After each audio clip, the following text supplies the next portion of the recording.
For years, the empath learns to bend. They bend to fit into families that never truly saw them. They bend in friendships where their role was to listen, never to speak. They bend in relationships where love was one-sided, a transaction disguised as connection. At first, this bending feels like strength.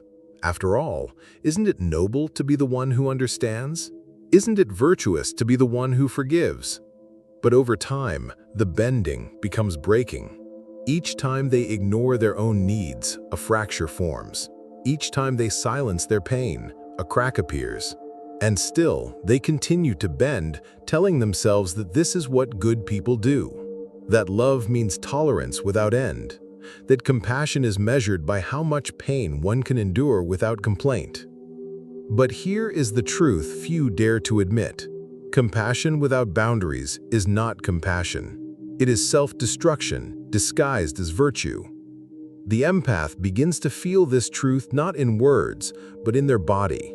The body keeps the score, as trauma theorists remind us. Sleepless nights, a heaviness in the chest, headaches that no medicine relieves, a constant fatigue that seeps into every task. The body whispers what the empath refuses to say aloud. You are carrying too much. And yet, they keep carrying. For the narcissist, this is perfect. The empath's silence is their fuel.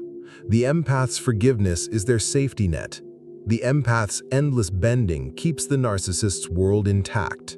It allows the narcissist to play the role of the mask wearer, the illusionist, the controller, without consequence.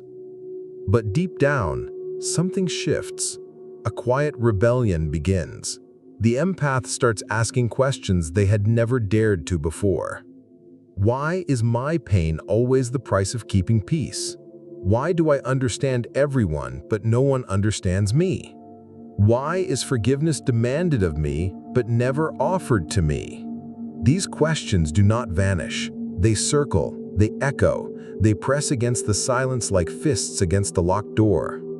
This is how the snapping begins, not with shouting, not with violence, but with quiet questions that refuse to leave. Jung once said that what we resist persists. The empath has resisted their own anger for too long. They have pushed it into the shadow, denied its existence, called it unspiritual, unloving, unworthy. But the psyche is a system of balance. If one side grows too heavy, the other will demand to be acknowledged. And the empath's shadow, filled with all the anger, all the rage, all the self-assertion they buried, begins to rise. It starts small, a refusal to answer the phone, a sudden disinterest in the narcissist's endless stories, a hesitation before agreeing to yet another demand. The narcissist notices but dismisses it. They'll come back, they think. They always do. But the empath knows something different this time. They feel the fire in their silence. They sense the furnace within, no longer dormant, but alive. And once this fire is lit, it cannot be put out. The empath begins to reclaim their time. They take walks alone, not to escape, but to remember themselves. They journal, they write, they pour onto the page the words they never spoke aloud. They begin to see patterns, not just in the narcissist, but in themselves. How they were trained to believe that love means endurance. How they were conditioned to think their worth depends on how much they give. How silence was praised, not because it was wise, but because it was convenient for others. This recognition is painful. It feels like betrayal, not only by others, but by the self. How could they allow themselves to be erased for so long?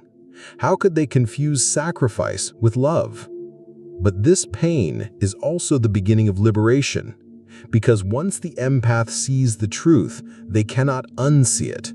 And once they begin to value their own silence as power rather than weakness, everything changes. The narcissist, however, does not understand this shift. They believe the old game will continue. They think the empath will eventually break under guilt and return to the role of silent giver. But the empath has touched something deeper, a fire that does not burn for others, but burns for survival. This is the paradox of snapping. It is not just anger at the narcissist, it is grief for the self that was lost. It is mourning for the years spent bending, for the nights spent awake with unspoken pain, for the identity buried beneath other people's shadows.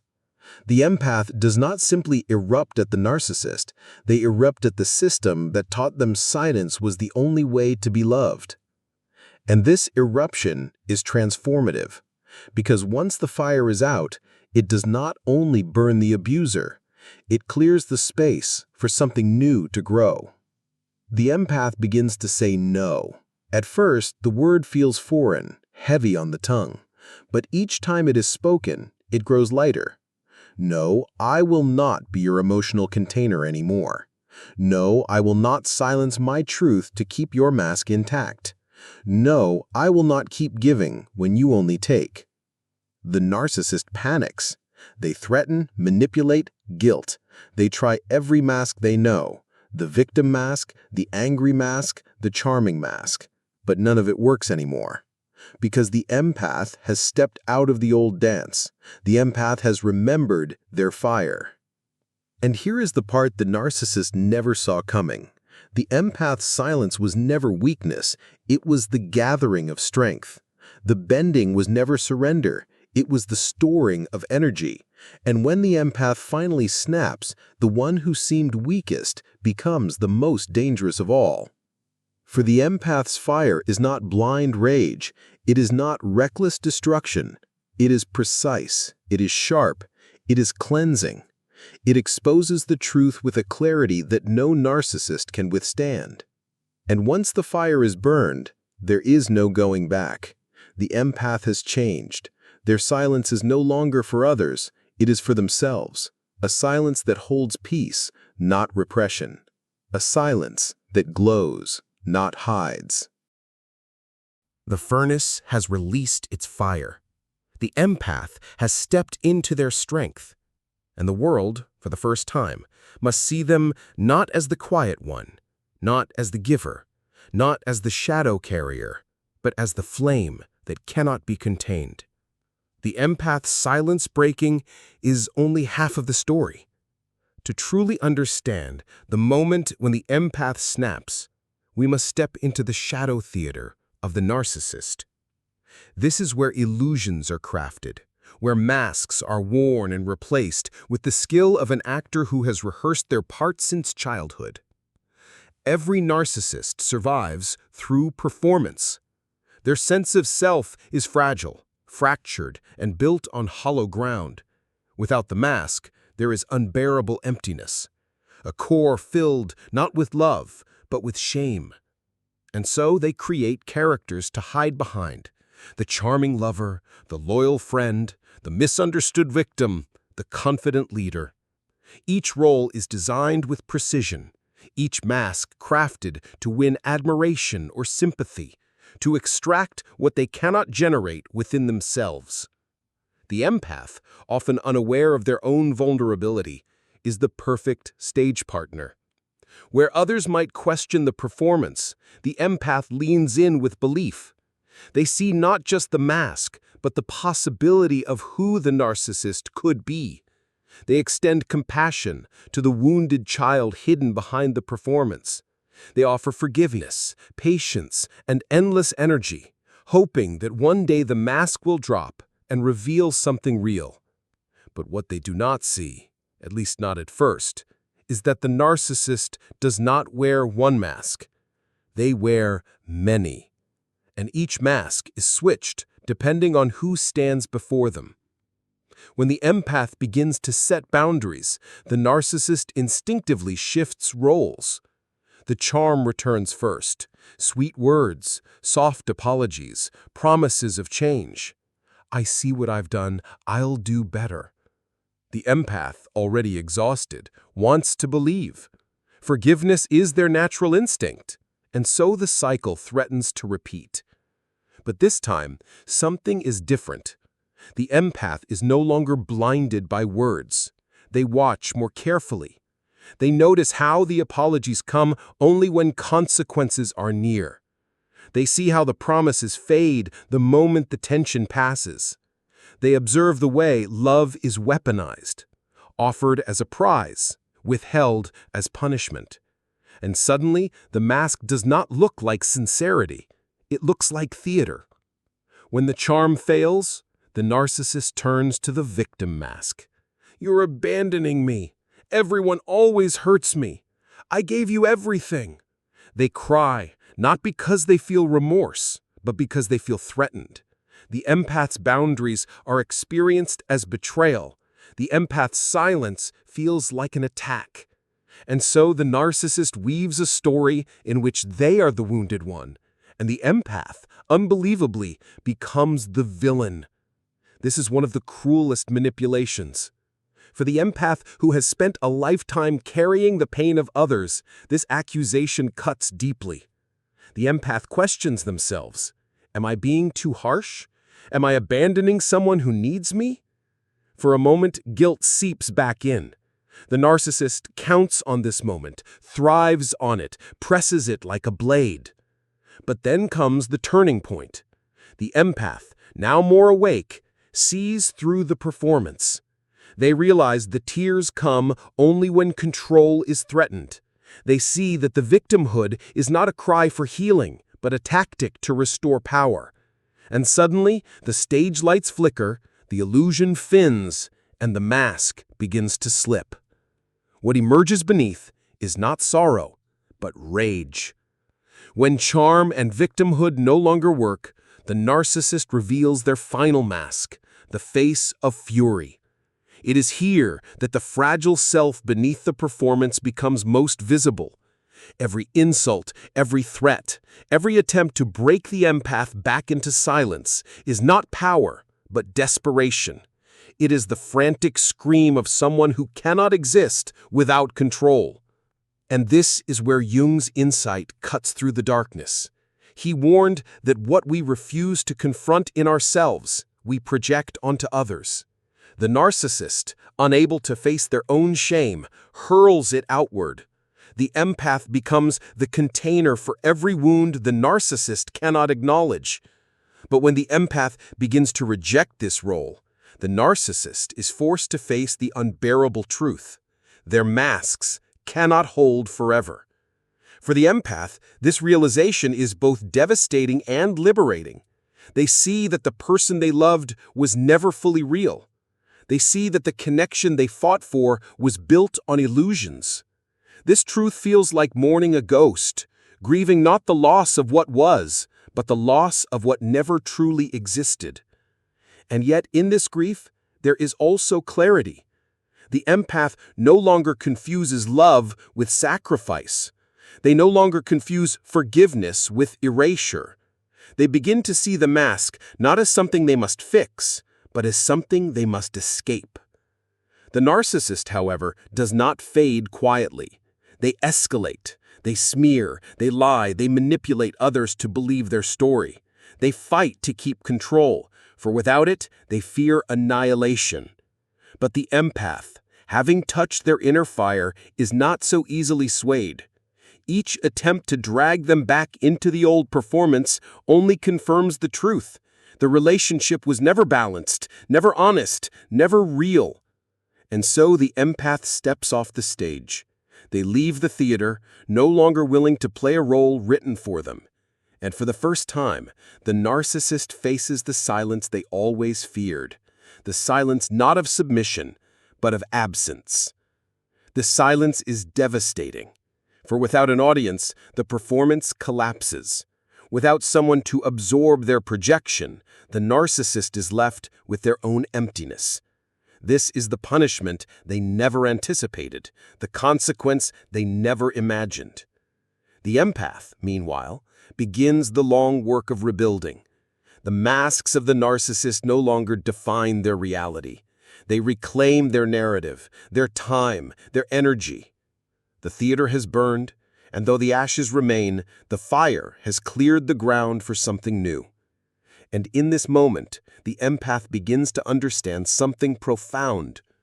The snapping was never about destroying the narcissist. It was about refusing to be destroyed by them. The empath's journey through the theater of masks reveals the essential truth. Compassion must include the self. To forgive endlessly without boundary is not love, but enslavement. To give without return is not virtue, but self-betrayal. And to stay silent in the face of manipulation is not peace, but erasure. The empath learns that strength does not mean never snapping. Strength means knowing when the silence has become a prison and choosing to set fire to the theater rather than remain its actor. And so, the empath steps off the stage. They leave the theater, no longer willing to play a role written for them, and the author of their own story. When the empath finally walks away from the narcissist theater, the world does not suddenly feel lighter. In fact, at first it feels heavier. The silence that follows is not peace, it is grief. For years, the empath has carried another person's world on their shoulders. They've lived through another's moods, another's wounds, another's manipulations. To suddenly drop that weight feels both freeing and terrifying, like stepping off a ship after years at sea. The ground beneath them feels unfamiliar. This is the moment where the empath meets their own shadow. Carl Jung once said, "One does not become enlightened by imagining figures of light, but by making the darkness conscious." For the empath, this truth arrives with brutal clarity. They realize that their constant forgiveness, their endless patience, their willingness to absorb pain, while noble on the surface, was also a way of hiding from themselves. By focusing so much on saving the other, they never fully turn toward their own inner wounds. The empath's shadow is not cruelty, nor hatred, nor vengeance. The shadow is the anger they never allowed themselves to feel. It is the rage that was always suppressed in order to remain the kind one, the understanding one, the selfless one. Society, family, even their own identity told them that to be good meant to endure, to stay quiet, to love without limits. And so, the fire within them was buried. But now as the masks fall away and the theater burns, the fire cannot be denied any longer. At first, this fire frightens the empath. Anger feels dangerous, alien. They ask themselves, am I becoming like the narcissist? Am I turning into the very thing I despised? This is a common fear because the empath has been conditioned to equate anger with harm. But in truth, anger is not the enemy. Anger is information. It is the soul's way of saying, a boundary has been crossed. A truth has been denied. A part of you has been silenced. This is the awakening of the fire within. For the first time, the empath allows themselves to feel the full weight of their experience.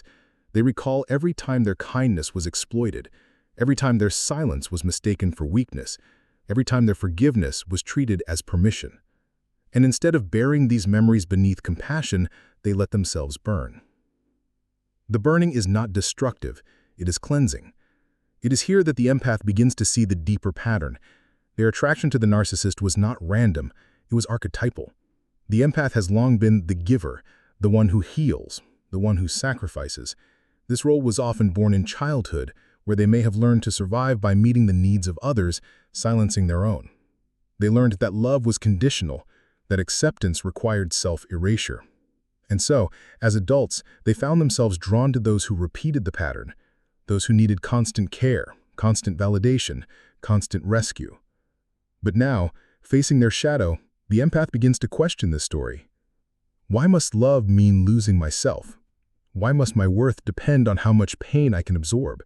Why do I believe that being kind means never saying no? These questions shake the empath's identity at its core, and yet in asking them, they begin to rewrite their script. The shadow reveals a truth the empath never wanted to admit. Part of them needed the role of the healer. Part of them found identity in the suffering. By being the one who forgives, they felt meaningful. By being the one who stays, they felt needed.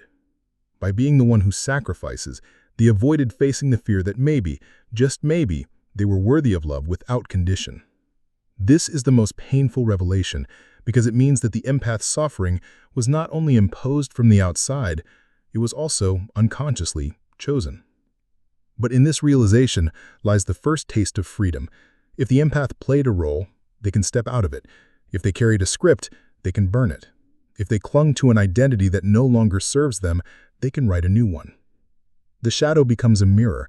In it, the empath does not see a victim, They see a warrior, long chained, finally breaking free. This awakening is not quiet. It comes with anger, tears, nights of insomnia, days of confusion. Friends may not understand. Some may say, "You've changed." Some may accuse, "You're too cold now."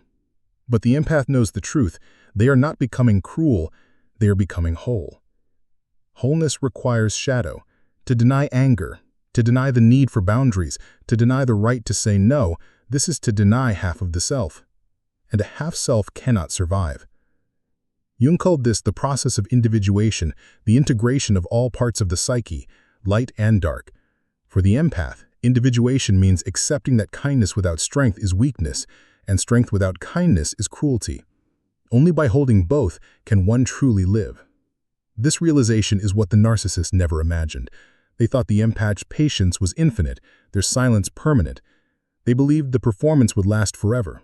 But the shadow has awakened, and the empath who emerges is not the same as the one that entered. The empath begins to speak differently. Their no is firm, their yes is deliberate. They no longer justify their needs as if they are burdens. They no longer explain their boundaries as if they are mistakes. They begin to claim space, time, energy, not as rewards they must earn, but as rights they inherently possess. And with every step, the fire within grows steadier. The narcissist, watching this transformation, reacts with disbelief. They cannot understand how their once silent partner has become so grounded, so unshakable.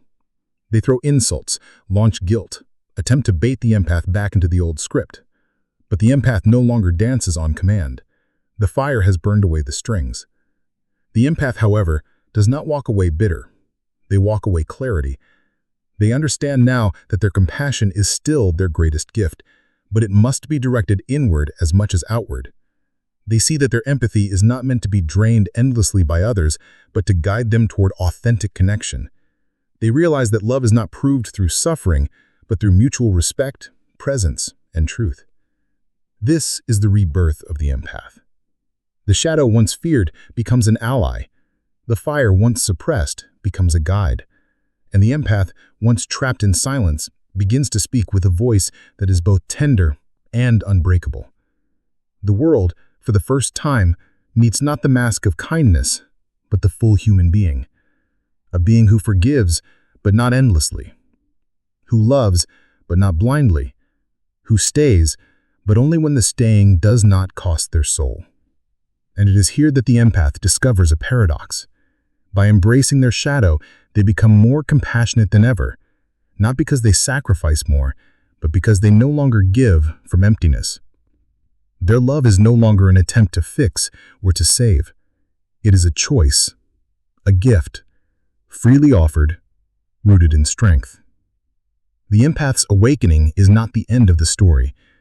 It is the beginning of a deeper journey, one that will carry them into the unknown terrain of selfhood, freedom, and true intimacy.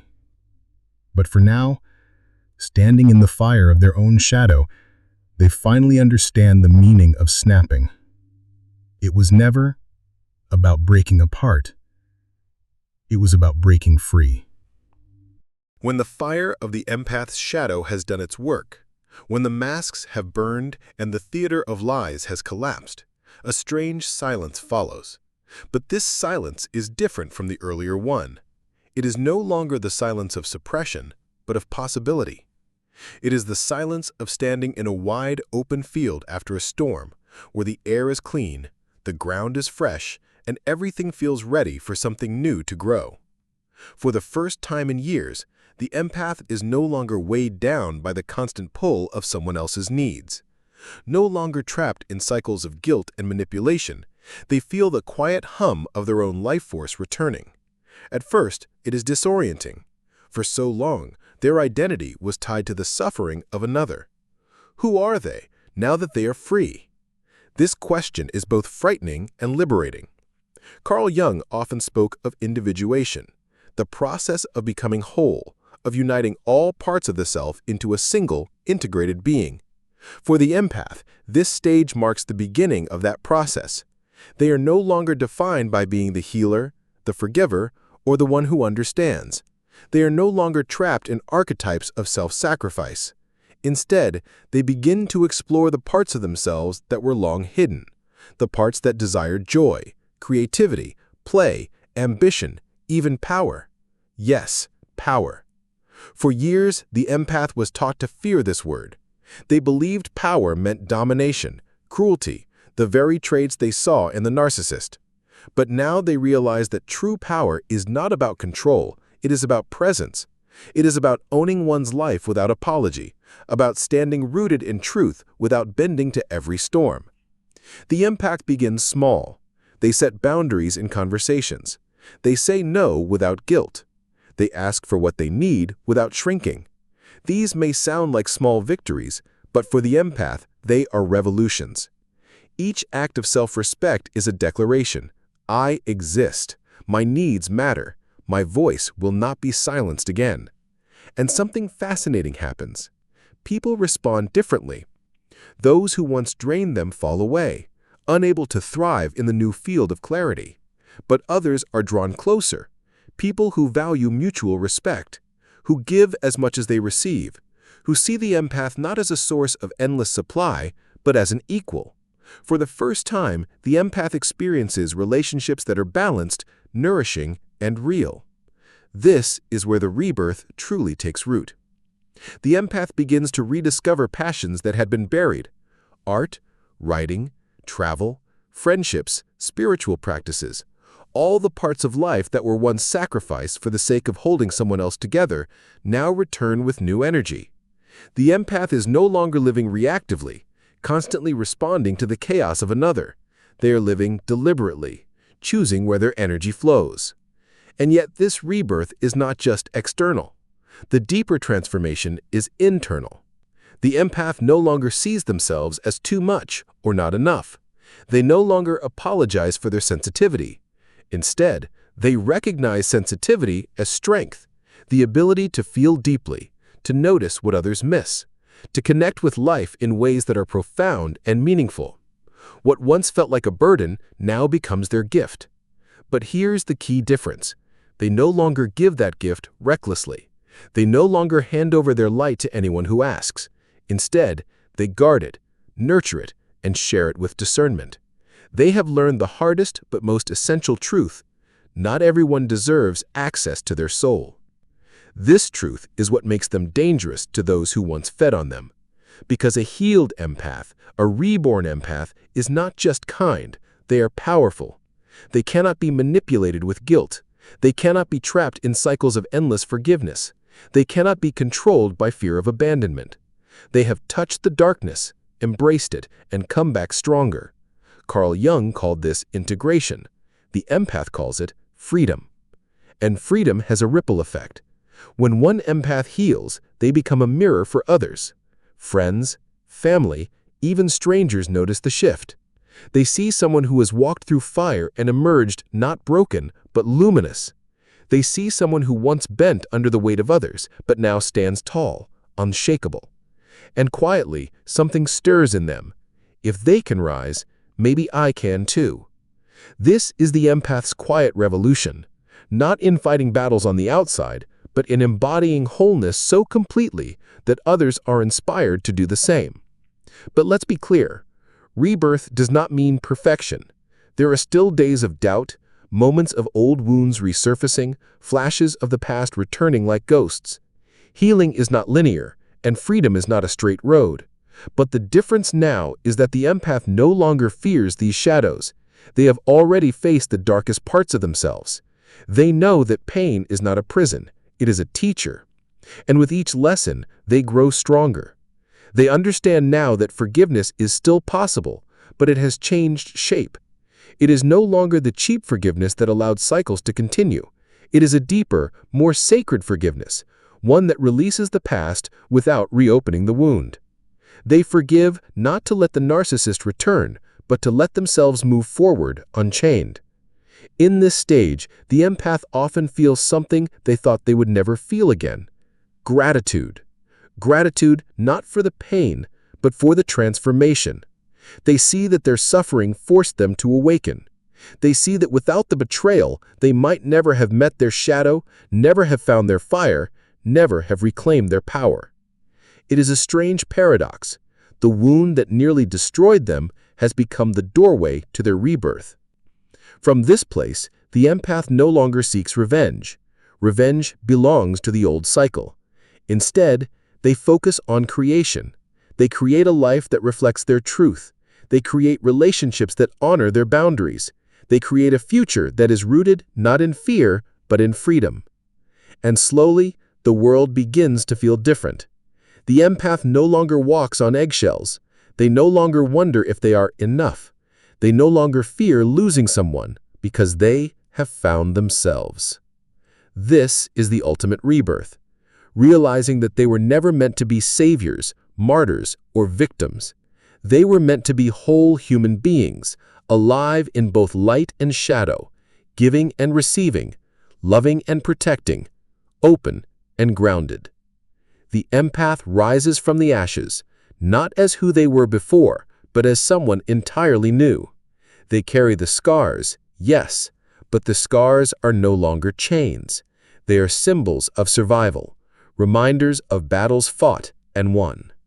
And in this new life, the empath no longer asks, "Will I be loved?" Instead, they declare, "I am love." There comes a point in every deep transformation where the story no longer feels like a battle between two people, but like a journey of the soul. The empath has walked through fire, confronted the shadow, and risen from the ashes. Now, in this final stage, they step into a kind of power that is not loud, not vengeful, not destructive, but quiet, steady, and unshakable. This is the awakening. The empath no longer looks back at the narcissist with bitterness, nor do they look back with longing. Instead, they see the entire story for what it truly was, a mirror. A mirror that forced them to face the parts of themselves they had denied. A mirror that broke them so they could become whole. A mirror that revealed not only the cruelty of others, but the strength buried inside themselves. This shift in perception is profound. Where once they felt like prey, they now realized they were never powerless. Their sensitivity was never weakness. It was raw perception, an ability to feel truths others refused to see. Their compassion was never foolish. It was a sign of a vast, open heart that had not yet learned how to protect itself. Even their pain was not a curse. It was a doorway. Carl Jung said, "No tree, it is said, can grow to heaven unless its roots reach down to hell." The empath has lived this truth. They have seen the hell of manipulation, guilt, and betrayal. They have carried the unbearable weight of silence, the invisible wounds of gaslighting, and the loneliness of being misunderstood. But because their roots reached so deep into darkness, their growth now reaches toward heights they never thought possible. This is what makes them unstoppable. The narcissist imagined that by breaking the empath, they would keep them small.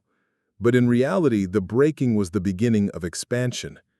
The empath who awakens cannot be controlled again because they no longer need approval, they no longer fear abandonment, and they no longer mistake pain for love. Instead, they have become something entirely new, an unseen force. What does this mean? It means they move through the world differently now. They are no longer pulled into every storm, no longer drained by every demand. They listen without absorbing, they love without losing themselves, and they give without being emptied. People around them can feel it, the quiet strength, the calm presence, the clarity that cuts through confusion. The empath has become what Jung might call the self, not a fragment, not a role, but a whole being, rooted in both light and shadow. And yet their journey is not just for themselves. Every empath who awakens becomes a torch for others still trapped in the darkness, not by preaching, not by lecturing, but simply by existing differently. When someone who was once timid now walks with quiet confidence, people notice. When someone who once apologized for everything now speaks with clarity and calm, people notice. When someone who was once drained and hollow now radiates presence, people notice. And in that noticing, seeds are planted. Others begin to ask, if they could heal, maybe I can too. This is the empath's final gift to the world. Not endless sacrifice, not pouring themselves empty for others, but embodying wholeness so fully that it awakens others to their own. This is how cycles of abuse break, not by endless confrontation, but by one person choosing not to play the game anymore, not to feed the mask, not to forgive blindly, not to hand over their light. When even one empath awakens, the pattern begins to collapse. But here's something even deeper. The empath realizes that their story was never just about narcissists and toxic dynamics. It was always about the larger human struggle, the eternal battle between shadow and light, illusion and truth, dependence and freedom. Their personal pain was a reflection of something universal. And by facing it, they have tapped into something that connects them to every seeker, every healer, every wounded soul who ever dared to rise again. In this light, the empath no longer identifies as a victim or even as a survivor. They step into something greater, a creator. They create meaning from their wounds. They create boundaries from their scars. They create wisdom from their struggles. And ultimately, they create a life that reflects not the person they were forced to be, but the person they choose to be. This is the deepest form of revenge, not destruction, not retaliation, but transformation. To take the very thing that was meant to destroy you and turn it into the foundation of your strength. To become untouchable not by building walls, but by knowing who you are so completely that no mask, no manipulation, no false love can shake you again. The empath now understands that snapping, the breaking point, was never about rage. It was about awakening. It was the moment their soul said, "Enough." It was the birth of their truest self. And so, as this story closes, the empath stands not as the fragile, broken figure they once were, but as something far more powerful. Not hard, not cold, not cruel, but grounded, awake, and whole. They are no longer waiting to be loved in the way they deserve. They are living as love itself, fierce, discerning, alive. And to anyone still trapped in the cycles they once endured, the empath's silent message is this: you are not weak for caring. You are not foolish for forgiving. You are not broken for hurting. But there comes a time when care must turn inward. Forgiveness must be balanced with boundaries, and pain must be transformed into power. That time will come, and when it does, you too will rise. Because in the end, the empath's awakening is not just a personal victory. It is proof of one of Jung's greatest insights, that the human spirit, when confronted with its shadow, can emerge not smaller, but infinitely larger. The empath has snapped, yes, but in snapping, they have broken free. And now they walk forward, not as prey, not as healer, not as victim, not as savior, but as whole. And if these ideas are opening your eyes, don't forget to subscribe. It's a small click for you, but it helps us keep creating deep, meaningful content for seekers like you.